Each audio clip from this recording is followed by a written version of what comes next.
And of course, sometimes we find that people say, well, because the traditions in India were so different from what they are now, we should abolish all those rules, get rid of them, not worry about them because they're not really applicable to the modern day and age. We've got to be practical about these things, etc., etc. And I think that is really getting things completely wrong. That is not the right way of doing it. Because the rules are there, and the rules were laid down by the Buddha. Usually, if they were laid down by him, we have to assume that there is a certain importance to those rules.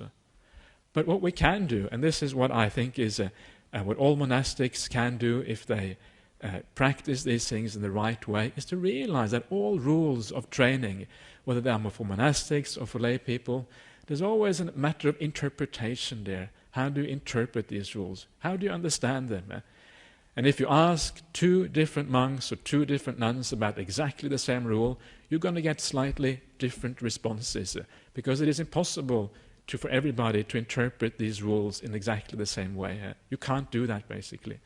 And that is where there's a little bit of leeway in our modern day and age. We can understand these rules slightly differently, just by changing the interpretation slightly. It doesn't have to be much, but keeping the rule while interpreting it in such a way that it fits reasonably well with our modern society here. And that is perfectly possible to do. And to give you some examples of that, for example, there are a number of rules in the Vinaya which talks about etiquette, how you're supposed to behave, how you're supposed to be. And as a monk, for example, at the time of the Buddha, you're not allowed, for example, to teach somebody the Dhamma who is wearing shoes. Why? Because wearing shoes was considered rude in the presence of somebody who's teaching the Dhamma. Now, this particular rule is only an offense according to the Vinaya if you break it in a disrespectful way, by being disrespectful to the Dhamma. So I say, this is my personal interpretation of this rule, I say, well, I'm not being disrespectful, but I say that in our present society, it is not usually considered to be disrespectful to wear shoes.